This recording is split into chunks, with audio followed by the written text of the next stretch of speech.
ಈ ಸಹಕಾರ ಕ್ಷೇತ್ರದ ಮೇಲೆ ರಾಜಕಾರಣಿಗಳಿಗೆ ಈ ಪರಿ ಕಣ್ ಯಾಕೆ ಅನ್ನೋ ಸಹಜ ಅನುಮಾನ. ಅದರಲ್ಲೂ ಘಟಾನುಘಟಿ ರಾಜಕಾರಣಿಗಳೇ ಈ ಸಹಕಾರ ಕ್ಷೇತ್ರದ ಮೇಲೆ ಹಿಡಿತ ಸಾಧಿಸಬೇಕು ಅಂತ ಪ್ರಯತ್ನ ಮಾಡೋದು ಯಾಕೆ? ಸಹಕಾರ ಇಲಾಖೆಯನ್ನ ಹಿರಿಯ ಸಚಿವರೇ ಪಡ್ಕೊಳ್ಳೋದು ಯಾಕೆ? ಬೇಸಿಕಲಿ ಈ ಸಹಕಾರಕ್ಕೆ ಯಾಕಿಷ್ಟು ರಾಜಕೀಯ ಮಹತ್ವ ಇದನ್ನ ತಿಳಿಬೇಕು ಅಂದ್ರೆ ಮೊದಲು ಇದರ ಸದಸ್ಯರ ಸಂಖ್ಯೆ ಎಷ್ಟು ಅಂತ ತಿಳ್ಕೊಳ್ಬೇಕಾಗತ್ತೆ. ಮೊದಲು ಸಹಕಾರ ಕ್ಷೇತ್ರದ ಸಕ್ರಿಯ ಸದಸ್ಯರ ಸಂಖ್ಯೆಯನ್ನು ತಿಳಿದುಕೊಳ್ಳೋಣ. ಆ ಹಾದಿನೇ ನಮಗೆ ಅಮಿತ್ ಶಾ ಅಂತ ರಾಜಕೀಯ ಚಾಣಕ್ಯ ಕೂಡ ಯಾಕೆ ಇಲಾಖೆಯ ಸಚಿವರಾದ್ರು ಅನ್ನೋದನ್ನ ವಿವರಿಸುತ್ತೆ. ಹಾಗೆ ಈ ಸಹಕಾರ ಇಲಾಖೆಯ ರಾಜಕೀಯ ಮಹತ್ವ ತಿಳಿಸುವ ಕಡೆಗೆ ಕರೆದೊಯ್ಯುತ್ತೆ ಕೂಡ ಎಳೆ ಎಳೆಯಾಗಿ.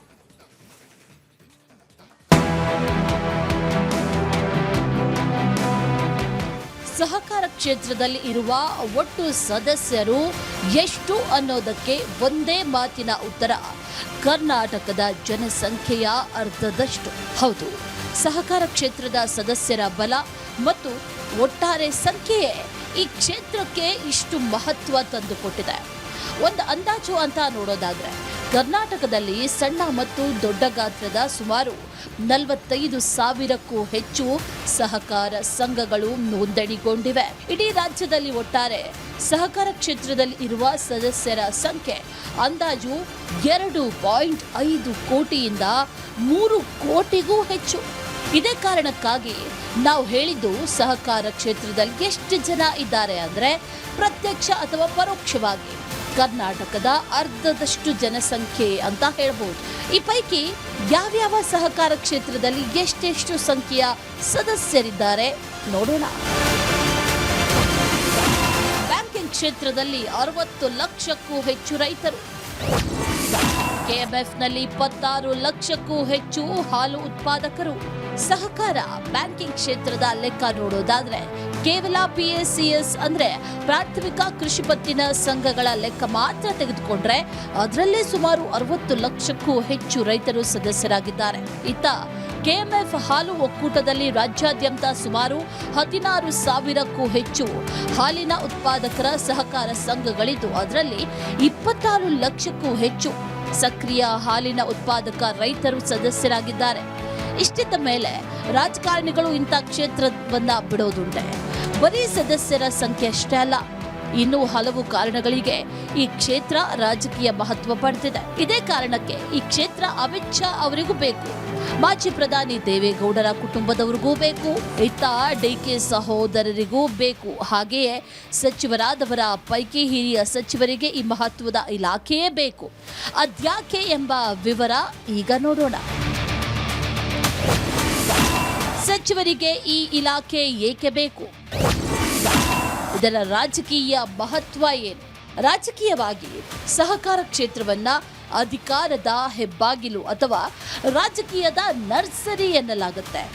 ಇತಿಹಾಸದಲ್ಲಿ ದೊಡ್ಡ ದೊಡ್ಡ ನಾಯಕರು ಬೆಳೆದಿದ್ದೆ ಈ ಕ್ಷೇತ್ರದ ಮೂಲಕ ಅನ್ನೋದು ಇದಕ್ಕೆ ದೃಷ್ಟಾಂತ.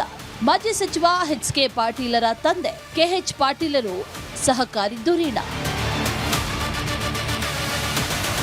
ಸಹಕಾರ ಕ್ಷೇತ್ರದ ದೊಡ್ಡ ಅನುಕೂಲ ಅಂತಂದ್ರೆ ನೇರ ಜನಸಂಪರ್ಕ ಮತ್ತು ಮತ ಬ್ಯಾಂಕ್. ಜಿಲ್ಲಾ DCC ಬ್ಯಾಂಕ್ ಅಥವಾ KMF ಒಕ್ಕೂಟದ ಅಧ್ಯಕ್ಷರಾದ್ರೆ ಲಕ್ಷಾಂತರ ರೈತರು ಮತ್ತು ಗ್ರಾಮೀಣ ಮತದಾರರೊಂದಿಗೆ ನೇರ ಸಂಪರ್ಕ ಸಿಗುತ್ತೆ.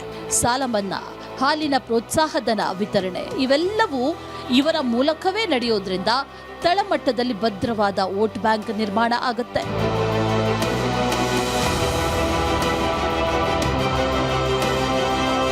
ಹಾಗೆಯೇ ಈ ಸಹಕಾರ ಕ್ಷೇತ್ರದ DCC ಬ್ಯಾಂಕುಗಳು ಮತ್ತು KMF ಸಾವಿರಾರು ಕೋಟಿ ರೂಪಾಯಿಗಳ ವಹಿವಾಟು ನಡೆಸುತ್ತೆ. ಜಿಲ್ಲೆಯ ಆರ್ಥಿಕತೆಯ ಮೇಲೆ ನಿಯಂತ್ರಣ ಸಾಧಿಸಲು ಇದು ರಾಜಕಾರಣಿಗಳಿಗೆ ಈ ಹಣಕಾಸಿನ ಶಕ್ತಿ ದೊಡ್ಡ ಅಸ್ತ್ರ. ಉದ್ಯೋಗ ಸೃಷ್ಟಿ ಮತ್ತು ನೇಮಕಾತಿಯ ದೃಷ್ಟಿಯಿಂದಲೂ ಈ ಸಹಕಾರ ಕ್ಷೇತ್ರಗಳು ಅತ್ಯಂತ ಮಹತ್ವಪೂರ್ಣ ಅನಿಸುತ್ತದೆ. ಯಾಕಂದ್ರೆ ಸಹಕಾರ ಸಂಘಗಳಲ್ಲಿ, ಬ್ಯಾಂಕುಗಳಲ್ಲಿ ಸಾವಿರಾರು ಹುದ್ದೆಗಳ ನೇಮಕಾತಿ ನಡೆಯುತ್ತೆ. ಇದು ಸ್ಥಳೀಯವಾಗಿ ಬೆಂಬಲಿಗರನ್ನ ಬೆಳೆಸೋದಕ್ಕೆ ಸಾಧ್ಯ ಆಗುತ್ತೆ. ಹೀಗಾಗಿ ರಾಜಕಾರಣಿಗಳು ಸಹಜವಾಗಿ ಈ ಕ್ಷೇತ್ರದ ಮೇಲೆ ಹಿಡಿತ ಸಾಧಿಸಲು ಯತ್ನಿಸುತ್ತಾರೆ. ಇದರ ಜೊತೆಗೆ ಈ ಕ್ಷೇತ್ರಗಳಲ್ಲಿರುವ ಚುನಾವಣೆಗಳ ನೆಟ್ವರ್ಕ್. ಸಹಕಾರ ಸಂಘಗಳ ಚುನಾವಣೆಗಳು ಪಕ್ಷಾತೀತವಾಗಿ ನಡೆದರೂ ವಿಧಾನಸಭೆ ಚುನಾವಣೆಗೆ ಇವೇ ಅಡಿಪಾಯ. ಇಲ್ಲಿ ಗೆದ್ದವರು ವಿಧಾನಸಭಾ ಚುನಾವಣೆಯನ್ನ ಸುಲಭವಾಗಿ ನಿಯಂತ್ರಿಸಬಲ್ಲರು ಎಂಬ ಮಾತಿದೆ. ಹೀಗಾಗಿಯೇ ಸಹಕಾರ ಎಲೆಕ್ಷನ್ ಫೌಂಡೇಶನ್ ಅಂತ ಕರೆಸ್ಕೊಳ್ಳುತ್ತೆ. ಇನ್ನು ಈ ಸಹಕಾರ ಇಲಾಖೆ ಬೇಕು ಅಂತ ಸಚಿವರು ಬೆನ್ ಬೀಳೋದ್ಯಾಕೆ ಈಗ ನೋಡೋಣ. ಕರ್ನಾಟಕ ಸರ್ಕಾರದ ಸಹಕಾರ ಇಲಾಖೆ ಇಡೀ ವ್ಯವಸ್ಥೆಯನ್ನ ಕಾನೂನಾತ್ಮಕವಾಗಿ ನಿಯಂತ್ರಿಸುತ್ತೆ. ಈ ವ್ಯಾಪ್ತಿಯಲ್ಲಿ ಬರುವಂತಹ ಪ್ರಮುಖ ಅಂಗಗಳ ವಿವರ ಹೀಗಿದೆ. ಸಹಕಾರ ಸಂಘಗಳ ವ್ಯಾಪ್ತಿಯಲ್ಲಿ ಬರುವ ಪ್ರಮುಖ ಅಂಗಗಳ ಪೈಕಿ ಮೊದಲನೆಯದು ಸಹಕಾರ ಸಂಘಗಳ ನಿಬಂಧಕರು. ಇಡೀ ರಾಜ್ಯದ ಸಹಕಾರ ಸಂಘಗಳ ನೋಂದಣಿ, ನಿಯಂತ್ರಣ ಮತ್ತು ಆಡಳಿತ ಇವರ ಅಡಿಯಲ್ಲಿ ಬರುತ್ತೆ. ಇನ್ನು ಎರಡನೆಯದಾಗಿ ಕರ್ನಾಟಕ ರಾಜ್ಯ ಸಹಕಾರ ಮಹಾಮಂಡಳ ಅಥವಾ KSCF. ನಂತರ ಸಹಕಾರ ಚುನಾವಣೆ ಪ್ರಾಧಿಕಾರ. ಸಹಕಾರ ಸಂಘಗಳ ಚುನಾವಣೆಗಳನ್ನ ಪಾರದರ್ಶಕವಾಗಿ ನಡೆಸುವ ಅಂಗ ಇದು. ಇನ್ನು ಸಹಕಾರ ಸಂಘಗಳ ಪರಿಶೋಧನಾ ಇಲಾಖೆ, ಇದು ಆರ್ಥಿಕ ಶಿಸ್ತು ಕಾಪಾಡಲು ಆಡಿಟ್ ಮಾಡೋ ಇಲಾಖೆ. ಈ ಸಹಕಾರ ಇಲಾಖೆಯ ಮುಖ್ಯ ಜವಾಬ್ದಾರಿಗಳು ಏನೇನು ಅಂತ ನೋಡೋಣ. ಈ ಇಲಾಖೆಯ ಪ್ರಮುಖ ಜವಾಬ್ದಾರಿ ಕಾನೂನು ಪಾಲನೆ. 1959ರ ಕರ್ನಾಟಕ ಸಹಕಾರ ಸಂಘಗಳ ಕಾಯ್ದೆಯ ಅಡಿ ಸಂಘಗಳು ಸರಿಯಾಗಿ ಕೆಲಸ ಮಾಡ್ತಾ ಇದೆಯಾ ಅಂತ ನೋಡೋದು ಮುಖ್ಯ ಕಾನೂನು ಹೊಣೆಗಾರಿಕೆ ಆಗಿದೆ. ಇನ್ನು ಸರ್ಕಾರದಿಂದ ಕೊಡಮಾಡುವ ಶೂನ್ಯ ಬಡ್ಡಿ ದರದಲ್ಲಿ ಕೃಷಿ ಸಾಲ ವಿತರಣೆ, ಯಶಸ್ವಿನಿ ಆರೋಗ್ಯ ವಿಮಾ ಯೋಜನೆ ಮರುಜಾರಿ, ಸಾಲ ಮನ್ನಾ ಯೋಜನೆಗಳ ಅನುಷ್ಠಾನ, ಇಂಥ ಕಲ್ಯಾಣ ಕಾರ್ಯಕ್ರಮಗಳ ಅನುಷ್ಠಾನವು ಈ ಇಲಾಖೆಯ ಜವಾಬ್ದಾರಿ. ಜೊತೆಗೆ ಸಹಕಾರ ಸಂಘಗಳಲ್ಲಿ ಭ್ರಷ್ಟಾಚಾರ ಅಥವಾ ದುರುಪಯೋಗ ನಡೆದರೆ ಸೂಪರ್ ಸೀಡ್ ಮಾಡೋದು, ಆಡಳಿತಾಧಿಕಾರಿಗಳನ್ನ ನೇಮಿಸೋದು ಮತ್ತು ತನಿಖೆ ನಡೆಸುವ ಕೆಲಸವೂ ಈ ಇಲಾಖೆಯದ್ದು.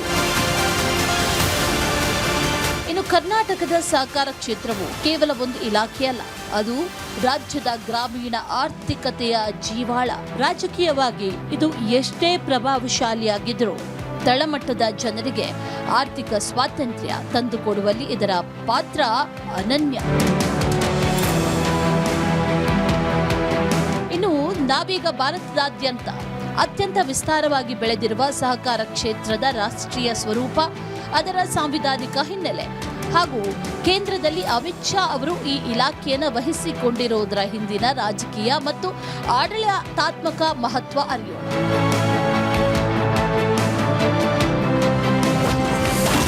ಭಾರತದ ಸಹಕಾರ ಮಹಾಶಕ್ತಿ. ದಿಲ್ಲಿ ಟು ಹಳ್ಳಿ, ಅಮಿತ್ ಶಾ ಯುಕ್ತಿ.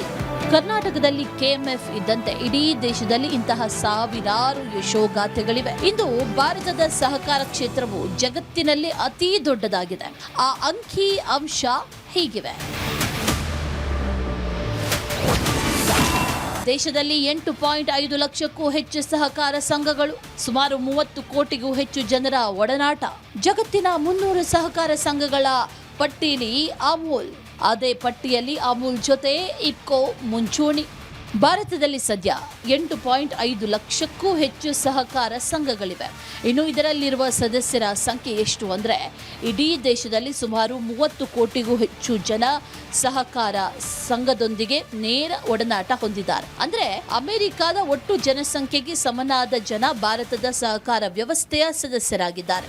ಜಗತ್ತಿನ ಟಾಪ್ 300 ಸಹಕಾರ ಸಂಘಗಳ ಪಟ್ಟಿಯಲ್ಲಿ ಭಾರತದ ಅಮೂಲ್ ಮತ್ತು ಇಫ್ಕೋ ಮುಂಚೂಣಿಯಲ್ಲಿದೆ. ಕೇಂದ್ರದಲ್ಲಿ ಸಹಕಾರ ಇಲಾಖೆ ಉದಯ.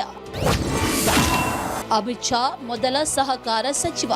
2021ರ ಜುಲೈವರೆಗೆ ಕೇಂದ್ರದಲ್ಲಿ ಪ್ರತ್ಯೇಕ ಸಹಕಾರ ಇಲಾಖೆ ಇರಲಿಲ್ಲ. ಇದು ಕೃಷಿ ಇಲಾಖೆಯ ಒಂದು ಸಣ್ಣ ಭಾಗವಾಗಿತ್ತು. ಆದರೆ ಪ್ರಧಾನಿ ನರೇಂದ್ರ ಮೋದಿ ಅವರು ಸಹಕಾರ ಸೇ ಸಮೃದ್ಧಿ ಎಂಬ ದೃಷ್ಟಿಕೋನದೊಂದಿಗೆ 6ನೇ ಜುಲೈ 2021ರಂದು ಪ್ರತ್ಯೇಕ ಕೇಂದ್ರ ಸಹಕಾರ ಸಚಿವಾಲಯವನ್ನ ಸ್ಥಾಪಿಸಿದರು. ಈ ಇಲಾಖೆಯನ್ನ ಕೇಂದ್ರ ಗೃಹ ಸಚಿವ ಅಮಿತ್ ಶಾ ಅವರೇ ವಹಿಸಿಕೊಂಡರು. ಇದಕ್ಕೆ ಕಾರಣ ರಾಜಕೀಯ ತಳಹದಿ. ಖುದ್ದು ಅಮಿತ್ ಶಾ ಅವರೇ ಸಹಕಾರಿ. ಅವರು ರಾಜಕೀಯವಾಗಿ ಬೆಳೆದಿದ್ದೇ ಗುಜರಾತ್ನ ಸಹಕಾರ ಕ್ಷೇತ್ರದ ಮೂಲಕ.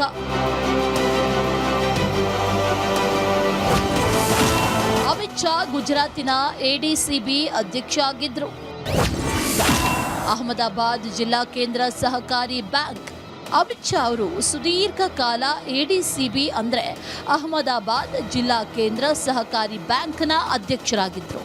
ಅವರಿಗೆ ತಳಮಟ್ಟದ ಸಹಕಾರ ವ್ಯವಸ್ಥೆ ಎಷ್ಟು ಶಕ್ತಿಶಾಲಿ ಮತ್ತು ಚುನಾವಣೆಯ ದೃಷ್ಟಿಯಿಂದ ಎಷ್ಟು ಪ್ರಮುಖ ಅನ್ನೋದು ಚೆನ್ನಾಗಿ ಗೊತ್ತಿತ್ತು. ಅಷ್ಟೇ ಯಾಕೆ, ಗ್ರಾಮೀಣ ಭಾರತದ ಮೇಲೆ ಸಂಪೂರ್ಣ ನಿಯಂತ್ರಣ ಈ ಇಲಾಖೆಗೆ ಇದೆ. ಭಾರತದ ಗ್ರಾಮೀಣ ಭಾಗದಲ್ಲಿ ಬ್ಯಾಂಕಿಂಗ್, ಹೈನುಗಾರಿಕೆ ಮತ್ತು ಕೃಷಿ ನಿರ್ಧಾರ ಆಗೋದು ಸಹಕಾರ ಸಂಘಗಳ ಮೂಲಕ. ದೇಶದ ಕೋಟ್ಯಾಂತರ ರೈತರನ್ನ, ಗ್ರಾಮೀಣ ಮತದಾರರನ್ನ ನೇರವಾಗಿ ತಲುಪಲು ಈ ಇಲಾಖೆಗಿಂತ ದೊಡ್ಡ ಅಸ್ತ್ರ ಮತ್ತೊಂದಿಲ್ಲ.